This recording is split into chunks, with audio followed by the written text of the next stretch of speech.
Hello and welcome to this week's market update. I'm Raymond from Mind Money Method. So today we're going to be looking at a few instruments, some of them relative to the dollar index. And what the dollar index is, it's the US dollar's value relative to a basket of other currencies. And those currencies include the euro, the Japanese yen, the pound sterling, the Canadian dollar, the Swedish krona, and the Swiss franc. And what this index does is that it provides us with an indication of the dollar's strength or weakness against each of those currencies. So if we look at the dollar index over here, this chart on the bottom right, you can see that we've had a series of higher highs and higher lows. And what this means on the monthly chart is that we're in a confirmed uptrend. If we look at the weekly chart over here, and I'll zoom in over here, whilst we were in a definite uptrend, we have actually made a series of lower highs. Over here you can see a high, but we have a lower high, and we have a low and a lower low. And what this means is on the weekly chart, we're actually entering into a downtrend. If we then move to the daily chart over here, which is quite messy to be honest, it's very indecisive and it is actually in a downtrend as well. So the daily chart and the weekly chart are both in downtrends, whilst the monthly chart is in an uptrend. Now we wouldn't be looking to trade any of these charts because we would want the trend to be in the same direction across all of these higher time frames. If we look at this daily chart over here, to be more specific, we would be wanting price to break above this upper level here of about 98 before we'd be looking for opportunities, or we'd want price to break down below this 92.6 level over here to be looking for trades to the downside. Let's move on to the crude oil futures contract and have a look at the trend direction on that. On the monthly chart, over here on the bottom right, you can see we're in a confirmed downtrend.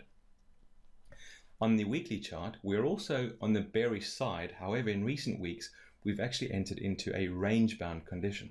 And I'll zoom in over here. So we don't really have a series of higher highs and lower lows, or lower lows and lower highs. So we're in a range-bound condition on the weekly chart. If we look at the daily chart over here, you can see that we have an upper extreme or a resistance level up here and a lower level of support here. And as you can see in recent weeks, we've entered into a range-bound condition whereby price is moving between this level of support and this level of resistance. So in terms of looking for a trading opportunity, we would want price to break above the 63.25 level to be looking for trades to the upside, or we'd be looking for price to break below the 56.6 level to be looking for opportunities to trade to the downside. Let's move on to the Dow Jones index. On the monthly chart over here, you can see we've been in an uptrend since 2012, so that's a confirmed uptrend and there's no mistaking that direction. If you look at the weekly chart up here, you can see that we've actually been in a range-bound condition for the past couple of months. And this is further evidenced over here on the daily chart, whereby we have an upper level of resistance up here. And the way we've determined that level of resistance is because price has reacted previously in and around that region. So we've determined that as a level of upcoming resistance. And we've also got a level of support here, which means price has reacted around this level in the past. And that if price were to come back and retest this level, there is going to be a price reaction. In terms of opportunities on the Dow, on the daily chart, we wouldn't be looking to trade whilst in this range bound condition. In fact, we'd want price to break below the 17.6 level to trade to the downside. And to the upside, we definitely want price to break above the 18.28 level. So no trading opportunities on the Dow. Let's have a look at the gold chart. As you can see on gold, on the monthly chart, we're in a definite downtrend.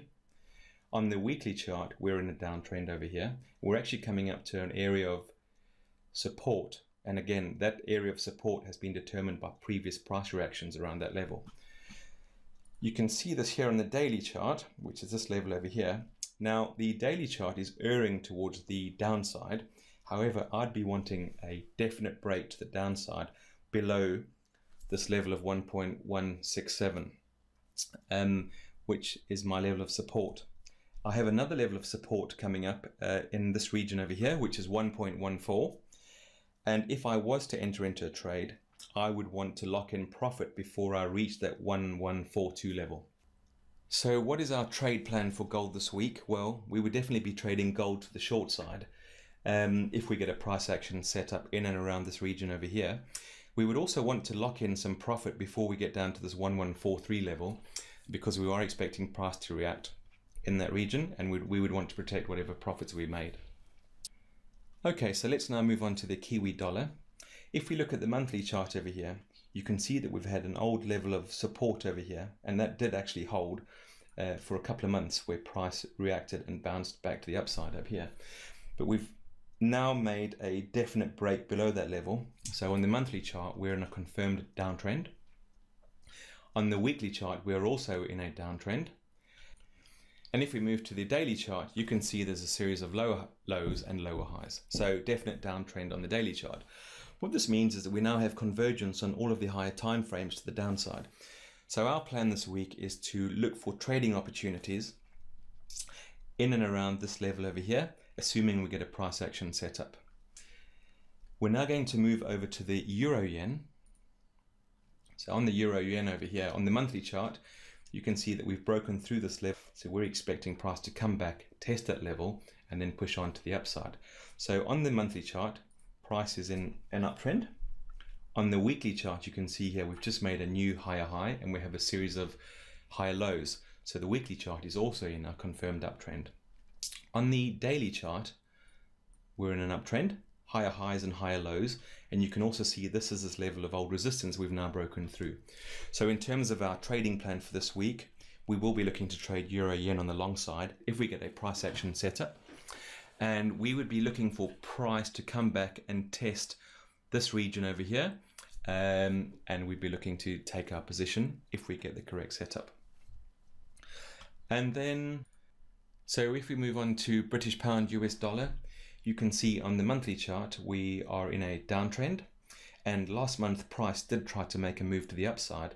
However, that upper level was rejected, and we definitely are in a bearish environment on the monthly chart.